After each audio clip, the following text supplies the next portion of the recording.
They used to go into the forest with the same type of axe, with the same energy. They used to enter the forest by around 10 o'clock in the morning and used to come back by 5 o'clock in the evening. And over a period of time, when people were looking at us, both of them were going in the same time, using the same weapon, coming out at the same time. But the quantum of firewood collected by A is less than the quantum of firewood collected by B. Then people wanted to know what is the reason behind how is that B is able to collect more firewood than A. And they called both A and B separately and asked, what are you doing? They said, I will go to the wood by 10 o'clock in the morning. I will continue to cut the wood till 1 p.m. Break for lunch by 1 p.m.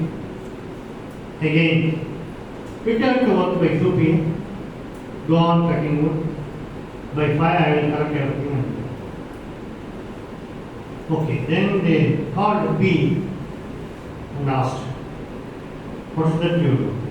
B said, because B is cutting more wood than A. He said, I will go into the forest by 10 a.m., cut the wood by 11, take a break for 10 minutes. Then I will continue to cut the wood. 12:10 I will take a break. And then 2:10 I will return back to cutting wood. 3:10 I will take a break. And what is that you do in the break? He said, in the break, I will sharpen my axe. I will sharpen my axe. So it's not going on continuously adding, taking a break, coming back. What is that we have done? And improving upon what we are going to do. So it's a very right thing at the right time that Dr. Sandil Kumar has done. We congratulate wholeheartedly the department, all the faculty members, and all those who have acquired the Ph.D degree. And at the same time, we use this break to review ourselves and to push ourselves forward. And another thing, all Indians, especially Ph.D Indians, are very good in IQ. Probably some of you might have attended. I used to tell another anecdote. Once Einstein was traveling in a flight. There was an Indian sitting by his side. You know, Einstein has the highest intelligence quotient, IQ. He was very confident of his IQ. So he looked at the Indian who was sitting by his side and said, gentlemen, it may take another few hours for the flight to reach the destination. Who should be idle of time? Let us play a game. Mind. The Indian simply shook his head. Okay. Einstein said, I will ask you a question. If you can answer, I will give you $50. If you cannot answer, give me $5. Follow me carefully. If you can answer my question, I will give you $50. If you can't answer my question, give me $5. In turn, you ask me a question. If I can't answer, I will give you $500. If I can answer, you give me $50. Then the Indian agreed. Okay, good. Then Einstein asked him some question. Naturally, the Indian is not in a position to answer. So he put his hand into the pocket and brought out $5 and paid. Then Einstein said, it is now your turn, you ask. The Indian asked a question. Can you name an animal which climbs up the hill with 3 legs and comes down with 2 legs? Can you name an animal which goes up the hill with 3 legs and comes down with 2 legs? 3 காலோட ஏறி 2 காலோட இறங்குது, அது எந்த animal? Einstein was perplexed. what is this animal going on 3 legs and coming down with 2 legs? Then he said, sorry gentlemen, I don't know. Then he put his hand and then brought out 500 dollars and paid it to the Indian. Out of curiosity, Einstein asked, okay gentlemen, what is that animal? Then Indian said, I also don't know. Then he gave 5 dollars. I also don't know, so he gave 5 dollars. So why I am telling is the kids are very good in IQ. They are all very good in IQ. You must be proud of it. But at the same time, when intelligence quotient is high, our emotional quotient is also high. And we must try to strike a balance between this intelligence quotient and emotional quotient, so that what turns out as a result, as an end product of this IQ is useful to the society. Where I am coming now, probably you may understand. 100 PhDs, appreciations. Because just now on my way, I was asked how many degrees are you going to award in convocation, ensuing convocation. Then I told it must be something around 1,000. But when I entered my control, they said it must be 1,200. So imagine the medal winners from the graduate and postgraduate degree will be less than 200. The 1,000 will be from PhDs. So we are producing 1,000 PhDs in a year or two. But what is the quantum of research output that turns out to be useful to the society? Think of it. The scholars may not think about it because it is the initial seed. I always used to say a genius is 1% inspiration and 99% perspiration. 1% inspiration and 99% perspiration. 99% you have to contribute as scholar, but 1% seed inspiration the teacher has to give. An excellent teacher inspires, a good teacher exhibits, an average teacher explains, the poor teacher tells. So this inspiration should come from them. So the teachers, the faculty should think, what is the seed? When you start doing some research, being a university faculty, you are expected to do research. It's not mere teaching. Teaching alone is a college teacher. University faculty is supposed to do research. And when that research is being taken up, initially it is not that every faculty is successful in bringing out a good amount of sponsored research. The scholars whom you are assigned with, they are your strength. Use them. Make a good proposal. Have a good thinking, ideology. And Dr. Senthilkumar was mentioning about the hydrologic cycle, and he was talking about so many different things related to earth science and geology. And one point I am always looking at is, see, the national education policy or state education policy or the whole concept of education around the world revolves around the concept of multidisciplinary research and education. It's not monofield research. It's multidisciplinary. And this is the one university, one of the 2 universities in India that has multidisciplinary faculty. Why do you confine yourself to a watertight compartment of earth science alone? Why don't you look out? Say, for example, see, climate change, disaster, so many things. Like we have a disaster management cell now. Dr. Vijay is looking at it. And Dr. R.S. Kumar is the International Cooperation Director. And we have earth science HODs in it. So many people around. And look at the way the seasons have changed. And those guys who are sitting at the back, I am from agriculture faculty, there is so much lovable poetry and passionate prose from the literature, Tamil literature, that rules around agriculture. And I always used to tell my girls and boys, see, very simple thing. Kai pirandal vadi pirakkum thangame thangam. Thankachamba nirmalagil thangame thangam. ஆடியிலே வெத வெதச்சோம் தங்கமே தங்கம், ஐப்பசையில் களை எடுத்தோம் தங்கமே தங்கம், கார்த்திகையில் கதிராட்சி தங்கமே தங்கம், கழனிய நாம் பொன்னாட்சி தங்கமே தங்கம், தை பிறந்தால் வழி பிறக்கும் தங்கமே. Tanga Chamba Nildurai. Tanga Chamba. Why do we celebrate Pongal festivals? Harvest festival. Pongal Chamba. That was the season. Those days, Kabri was bringing fertile sediments from the Kurg. And the whole of the deltoid region, there had never been a dam across. So the river was bringing all the fertile sediments and then organic debris and settling it on the delta so that the delta was rich and fertile. So the crop was bountiful. The crop was bountiful. Cholanadu, so rich. So the fertility was there. Now we have constructed so many dams across. The very, what the word you use? Deprived of sediments and debris, plain water comes down, and that itself is pushing now, and the farmers have no other option. So the seasons are changing. The government is talking about alternate farming system. Nothing is possible. No alternate farming is possible in Delta, Kaveri Delta. Kaveri Delta has to go with rice.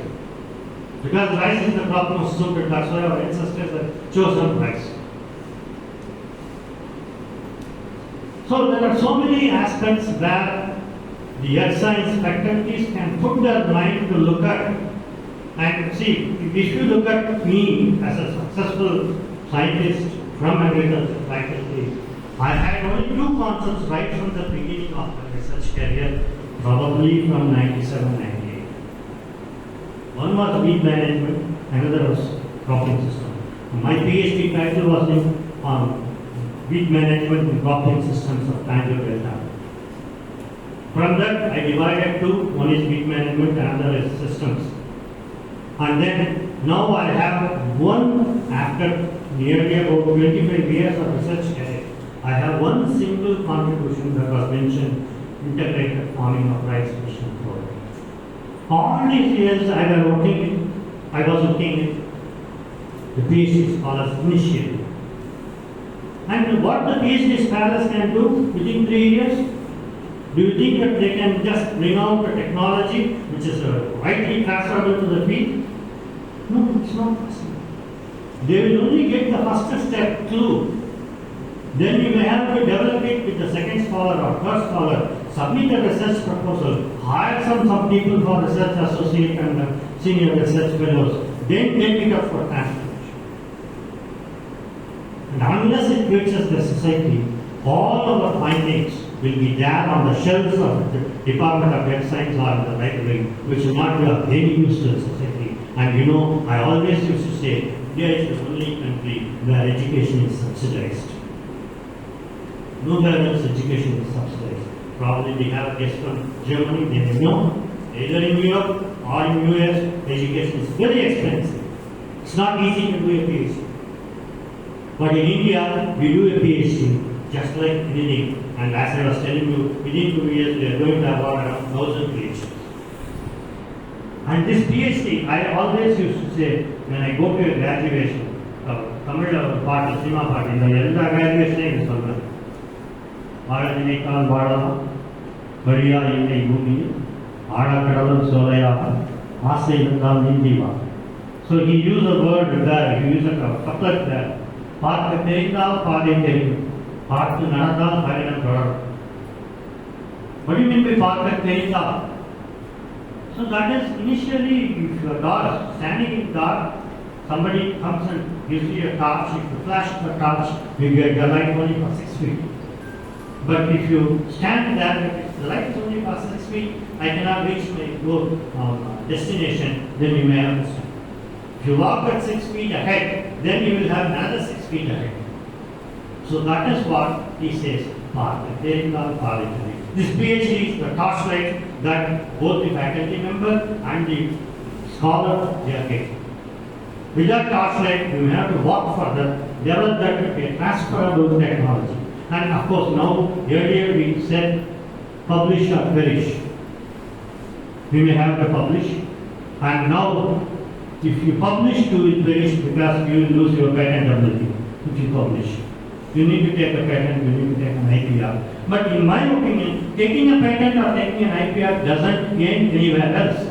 Maybe that you can enrich your curriculum with telling that I have this many patents, I have IPR. But any patent need to be a commercially viable patent. Unless and otherwise it is commercially viable, it will not be of any use taken. Simply you can keep it in your curriculum and tell that this is an IPR. So think of findings or research that benefits the society, not necessarily in agriculture. It can be, see, I was once about 6-7 months back when Raja Governor organized a Vice Chancellor's conference in Ooty. After finishing the conference, my special officer there took me to an installation point of hydel power project. I was surprised. Until then, I never had much of regard for any engineer. But from that time onwards, I salute the engineers. What a wonderful, tremendous work they are doing. 100 feet below the ground, just like this room, they make a tunnel.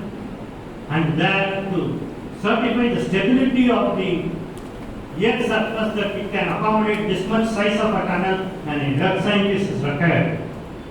The mechanical engineer is required. An electrical engineer is required, a civil engineer is required, and all of them together, after about a year or two, are going to produce more than 500 megawatt power from water source. So this is how science should work at. Say, if you look at Chandrayaan-3, it's not merely an electronic engineer or electrical engineer, it is a blend of so many people doing so much of things. Maybe an earth scientist is also involved. Because he may have to say, when the rover plants its foot down on the moon surface must be able to hold the rover, otherwise it will be just sinking into a tunnel. So, science has a holistic look. And some time back I was talking about the quantum physics and not Natarajan. So, science is always very, very easily looked at by the Tamilians, by the Tamil culture, and I will say, you name any scientific technology, I will give you a couplet from the poetry in Tamil. You want to say unmanned aerial vehicle? UAV, unmanned aerial vehicle. Vadavan eva vanamurti. Vadavan eva vanamurti.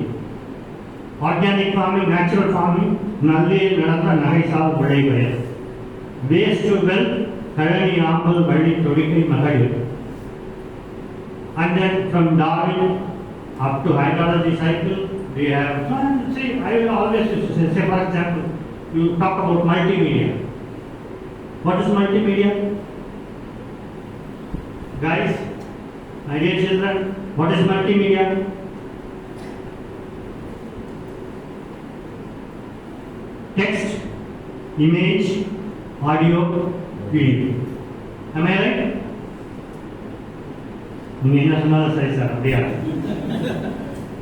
Text, audio, text, image, audio, video and animation. I'm sorry. Text, image, audio, video and animation. This is multimedia. I'll give you one prose, one poetry. Imannam Nihaidavannam. Ini ulagil. Uivanam Andri. Matro Tirvanam Muruvadundo. Maivanam Araki Porin. Malaivanam Anale. Unkaivanam Madhuvanam. Kalvanam Indukande. Text, image, audio, video, animation, everything in one single file. So, science is not new to us.